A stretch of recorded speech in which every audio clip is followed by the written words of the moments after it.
This boat's loaded. We've got the genset, we've got the Seakeeper, we've got the drop-down swim platform, we even have the drop-down sides and a full teak deck. So lots of weight on board. This is going to be a real-world test of the Cranchi A46 Luxury Tender.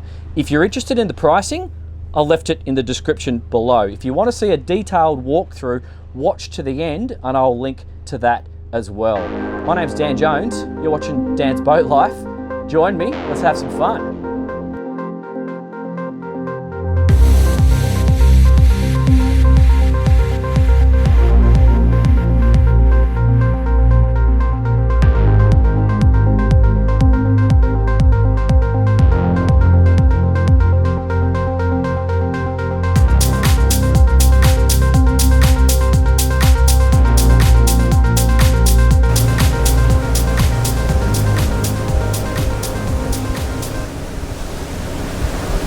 I'm starting this test just cruising along at 21 knots. It's a bit of a comfortable speed for the boat.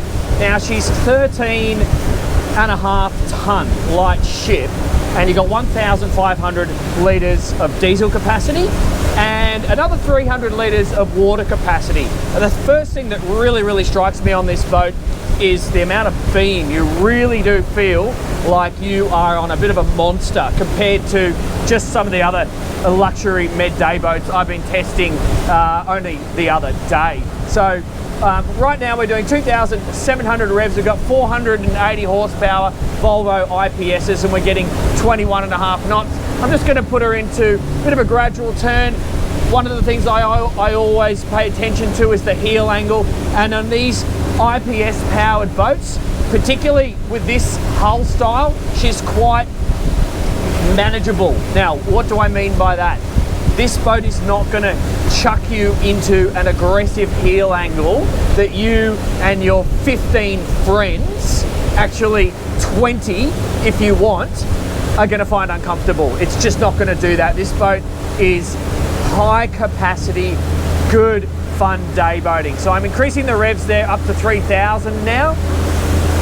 I've got the auto trim on, and I think a lot of you will drive with that just set to auto because, excuse me, this is a real luxury day boat. It's a luxury tender, hinges in the name, and I do see people wanting to use a boat like this in the super social mode. So load up your 10 friends, your 15 friends, and just go to a lovely destination, drop these big sides, and enjoy your day. I think that's what it's all about. This would be an epic party boat. Oh my God.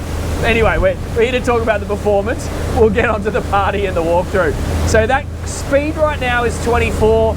Feels like she wants to go a bit faster. So let's just notch that up to, oh yeah, here we go, 26 to 27. I'm going through some waves. You hardly notice them. The V is pronounced on the front of this boat, and going through some of this boat wash, which is all I've got available to me today, is super comfortable, 27 knots, 3,150 revs. Let's just give it some more. Okay, 28 knots. She's got some power. 29 knots, 30 knots, easy, 3,400 revs, 3,500 revs, 31 knots, 32 knots. Let's just go wide open. 32.5 knots, 3,600 revs, 3,650, 33, 34. Okay, 34 knots I saw. Just backing off to a more sensible speed, hooking it through the turn. Again, that heel angle is really moderate. Turning circle is wide-ish. And yeah, we just feel super in control here. So I'm gonna say, from what I've just discovered there, your fast cruise is 3,200 to 3,300 revs, which is giving us a speed return of 28 to 29 knots. Now this is real world conditions because we've got a loaded boat today. This is a boat with every single option you can imagine. And I think a slow cruise would be if you brought that speed back. Now I'm at 3,000 revs. 26 knots. The angle of attack feels quite natural. Anywhere above that 25.5 to 26 knots. I think if you slow her down, just a sec, let's do that now.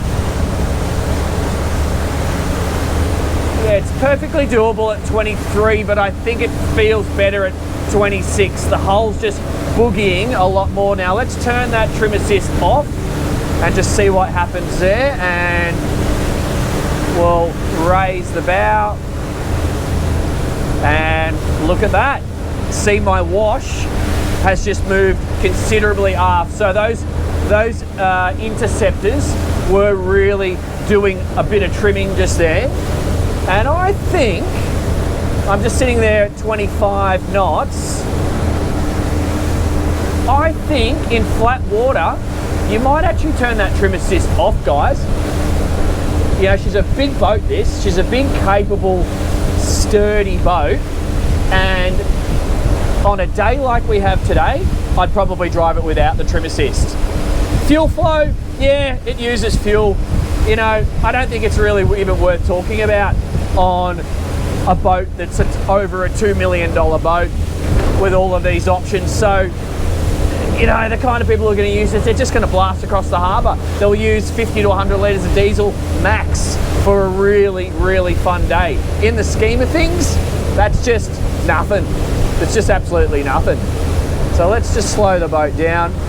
What we'll do now, we'll take the boat into some protected waters and I'll see how she feels with the joystick and the bow thruster, which we do have on this boat, from a manoeuvring perspective, just simulating picking up and dropping off guests. So, the first thing I need to point out, guys, is this super Rockstar captain's chair. You are actually elevated slightly above your two passengers on port and starboard. The quality of construction here is fantastic.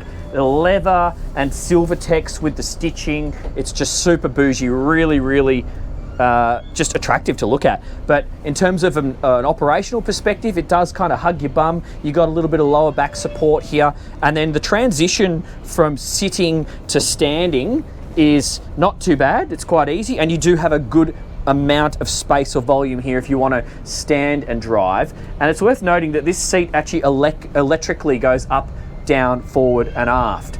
So from an operational and parking perspective, you are actually up on this plinth here. The helm is up one step. So Short Dan has epic visibility. I can see the back of the swim platform, I can see the bow. I've got really good clear access to the sides, which is important because we do have high sides on a sexy med day boat like this, so you might not be able to see your final approach to the dock as easily compared to, say, something like a rib. So that's handy. Next thing is, this boat has just been very intelligently spec'd up. You know, whoever's bought this boat has thought about how they're going to operate it, because I see a variable speed side power thruster in conjunction with our IPS joystick. So it's true IPS, not stern drives. So let's just give it a little test. If for those of you that have not driven an IPS boat, it's just a dream. I can walk this boat sideways as I am right now. And the trick to them is just leave the thing in gear and operate the joystick reasonably slowly, including when you bring it back into center. So that's just great.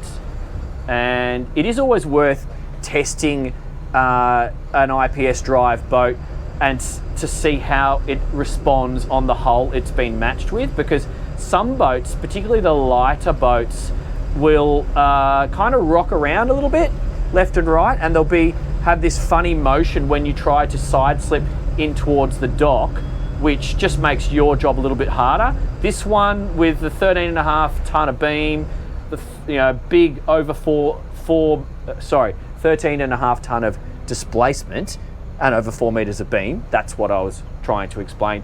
It doesn't have that tendency to want to do that. I'll just put her on a 360 right now.